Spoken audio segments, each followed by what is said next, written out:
Olá, meu nome é André Freitas. Vocês devem me conhecer por obras como Osman ou Setembro, como quando estivemos aqui. Histórias de vampiro. Mas hoje eu estou aqui para falar sobre Drácula. Se você caiu de paraquedas aqui, Osman é a minha série de vampiros, passada em São Paulo. Eu já lancei 4 volumes dela.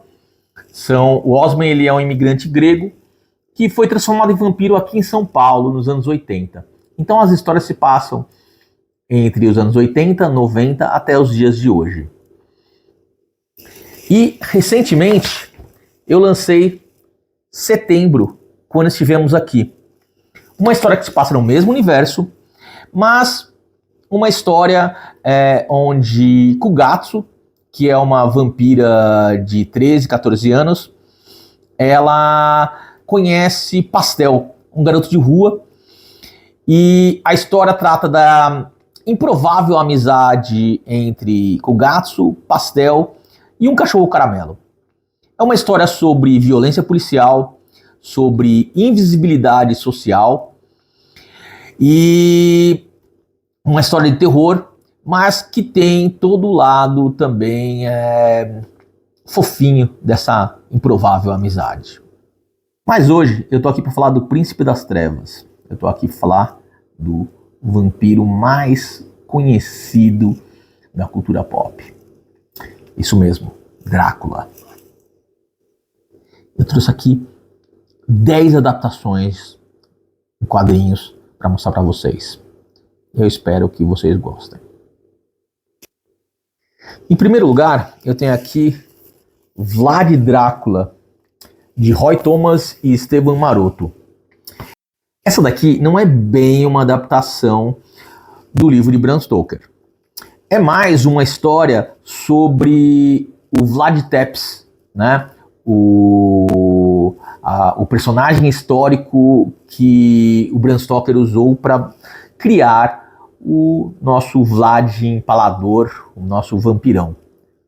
Aqui o Roy Thomas ele mostra toda a trajetória do Vlad Tepes, do Vlad Draco, né? Desde a sua infância até a transformação dele em vampiro. O Roy Thomas ele fez bastante coisa com o Drácula durante sua passagem pela Marvel, né? Ele que capitaneou essas histórias do Drácula na Marvel. E aqui, junto com Esteban Maroto, ele conta uma história que a arte ficou fenomenal, né? Mas eu vou ser bem sincero, a história é bem chatinha. Vale pela arte, a arte do Esteban Maroto é maravilhosa, mas essa versão aqui do Pipoca Nanquim tá um capricho maravilhoso, mas eu não vou dizer que é a melhor leitura do Drácula. Continuando a nossa lista, eu tenho aqui Drácula, Vlad, Blá, do Alberto Breccia. Aqui, se a primeira história ela era pouco fiel à história do Bram Stoker, aqui o Breccia ele faz uma crítica à política, né? Mas ele usa o Drácula como uma alegoria, né? Novamente, é um material bonito, tá? A arte do Breccia é maravilhosa, mas não é uma adaptação do Drácula do Bram Stoker. Vale a leitura? Claro, assim como a do Roy Thomas e do Esteban Maroto. Mas, se você está esperando uma adaptação do Drácula do Bram Stoker, não vai ser aqui que você vai encontrar. A nossa próxima adaptação é Drácula Vive. Lançamento da Dark Side, com roteiro de James Theon e Martin Simmons. Esse daqui já é um material mais próximo ao filme da Universal, né? O filme de 1930. Dá para ver pelo visual aqui, que é um visual inspirado no filme com Bela Lugosi, né? Que eu acabei de assistir. E eu nunca tinha assistido, ou pelo menos eu não lembrava ter assistido, e eu posso dizer que ele é bem ruim. Para a época, né, a gente vai ter que levar em conta isso. Mas o filme em si tem vários momentos onde ele insinua coisas, ele não mostra exatamente o que está acontecendo. Você tem, por exemplo, um personagem que fala assim: nossa, um lobo! E não aparece o lobo. Acho que eu não lembro do Bela Lugosi aparecer com presas. E mesmo quando ele ataca as vítimas, é meio que fora de câmera. Eu acho que é um clássico, ele tem que ser assistido, mas não é muito bom. Deixar bem claro que o Bela Lugosi, ele é maravilhoso, ele é muito canastrão, mas é muito bom. Mas não é um filme que eu acho que provavelmente eu não vou assistir novamente. Essa versão do Darkseid, ela é mais focada no Renfield, que tem um papel maior no filme do Bela Lugosi que no próprio livro, né? Ou em outras adaptações. Aqui, então, o papel de alguns personagens é bem diferente do que é nas outras adaptações, e principalmente no livro. Vale a leitura? Vale. O roteiro do James Tynion, ele é muito bom, tá? A arte do Martin Simmons é maravilhosa, ela lembra muito tipo um Bill Sienkiewicz antigo, né? Mas isso daqui eu acho que vale a pena ser lido. Mas eu indico que assista o filme da Universal antes. Eu acho que isso enriquece a leitura. Agora, a gente vai entrar em algumas adaptações que, embora sejam mais fiéis, elas têm algumas modificações na trama. A primeira que eu vou falar ela saiu aqui nessa edição da Vampirella, né? Vampirella Centenário, e ela tem uma história escrita pelo Alan Moore chamada O Novo Europeu. Essa história, ela tem arte do Gary Frank, o que ajuda pra caramba, porque a arte dele é maravilhosa, né? E aqui a gente tem a história do Drácula nos dias de hoje. Então o Drácula, ele chega em Londres de avião, né? O que lembra bastante a trama de The Strain, né? Mas digamos que ela tem um final bem diferente da história original.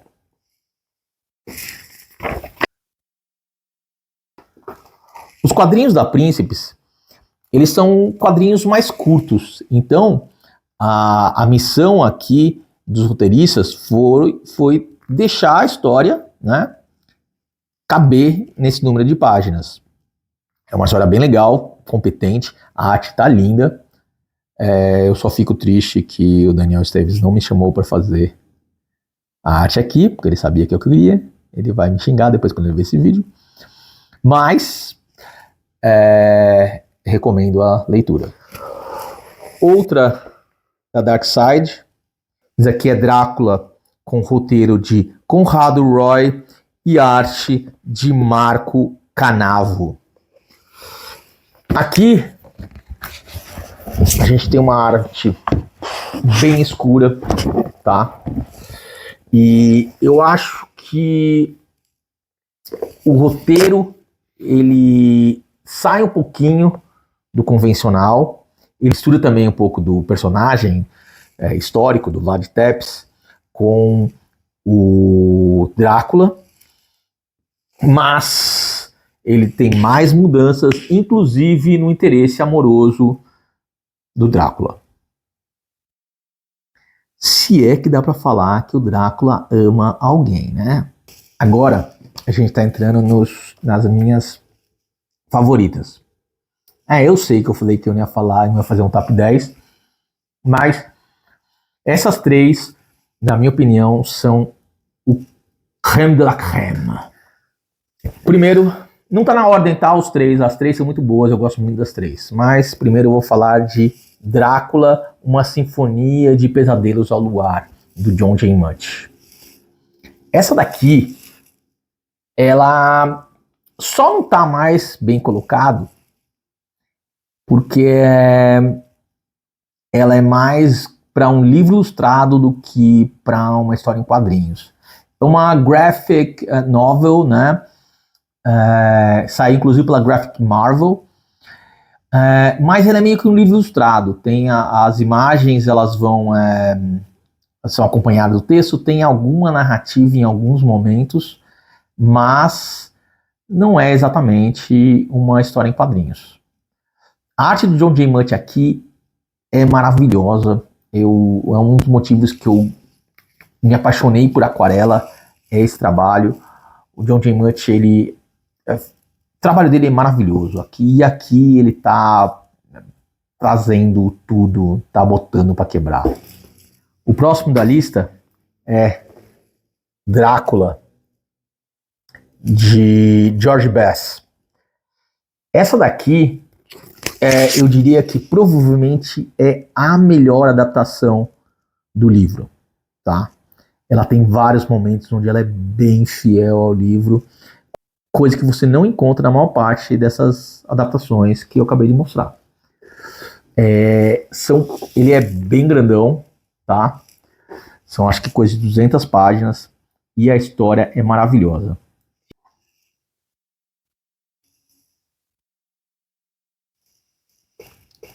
Antes de falar da minha favorita, eu vou fazer aqui umas menções honrosas e uma menção desonrosa. Se vocês estiverem contando, vocês vão ver que eu ainda não falei o número total de adaptações. Como eu abri exceção para o Drácula do John J. Mutt, eu acho que eu vou ter que falar de Drácula da coleção Grandes Clássicos com arte do Ariel Olivetti. O Ariel Olivetti, ele é quadrinista, né? E aqui é um livro ilustrado mesmo, tá? E a arte tá muito bonita. É uma versão simplificada, obviamente, não tem número de páginas, né? É uma versão que é para criança, mas é uma leitura bem legal, principalmente para quem está sendo introduzido ao mundo dos vampiros. Esse daqui é Drácula, por Luiz Scafati. É um quadrinho que saiu pela editora Globo no começo dos anos 2000 e eu encontrei recentemente num sebo. A arte é muito bonita. Vou mostrar aqui um pouquinho para vocês.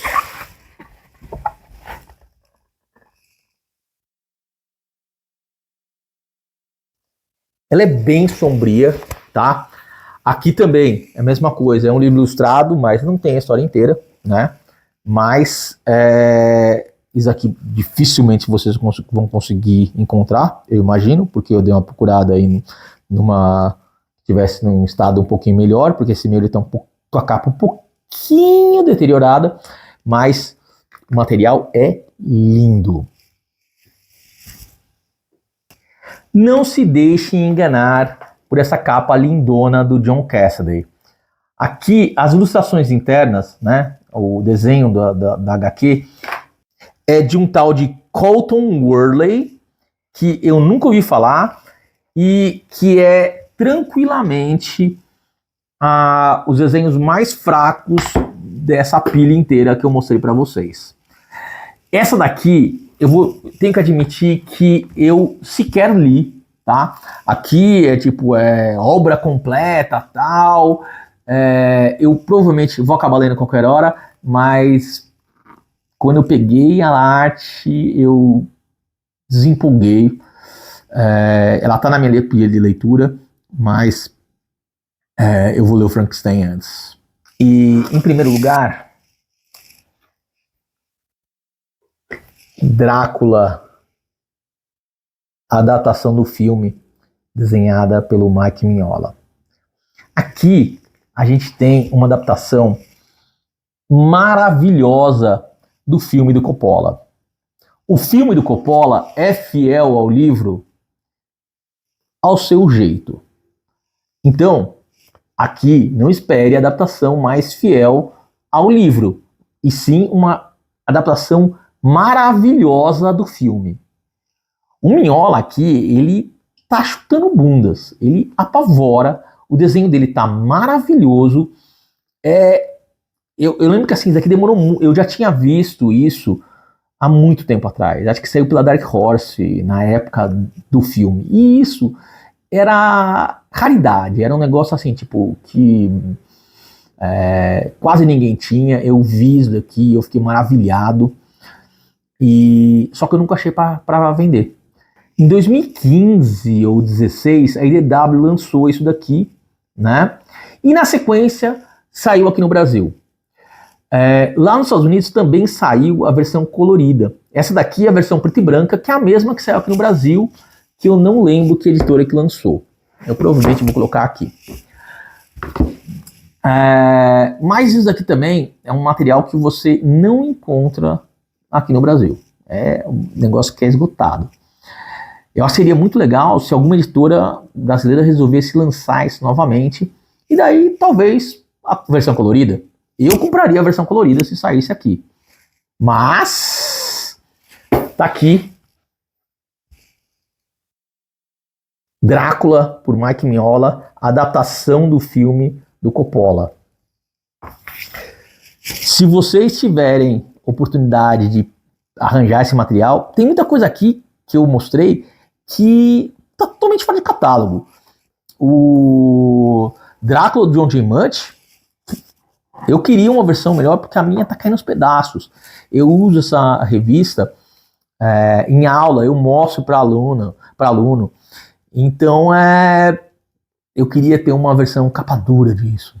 Seria muito legal se alguma editora resolvesse lançar. Essa do Mignola tem muito material que é difícil de achar, mas a Drácula do John J. Mutt e a do Mignola são provavelmente o meu cálice sagrado. É isso aí. Fala, galera. Eu tava terminando de editar o vídeo aqui, mas eu acabei de receber isso daqui. Drácula, de Roy Thomas e Dick Giorgiano. Isso aqui é um material que tem uma pegada mais clássica Marvel, né? Tem 200 das páginas. Isso daqui é a versão importada, que saiu, né? Aqui da Marvel mesmo. Eu obviamente não li, eu acabei de receber, né? Então depois eu dou um toque, mas aqui eu achei o material bem bonito também. Eu cheguei a ver alguma coisa online, e daí eu fui pesquisar e consegui achar num sebo também, né? Aqui, ó, a arte é bem aquela coisa meio anos 70, né? E tá muito bonito, a capa tem esse verniz aqui também, né? Que lembra bastante o que a gente fez na Setembro, né? Mas depois eu comento um pouquinho esse material assim que eu terminar de ler. Eu vejo vocês na CCXP. Eu estarei no Artes Alley na mesa B28, com Setembro, com o Rei Amarelo, com Osman, Meta, Vida Selvagem e até alguns prints. E é isso aí. Espero que vocês tenham gostado e eu vou me recolher.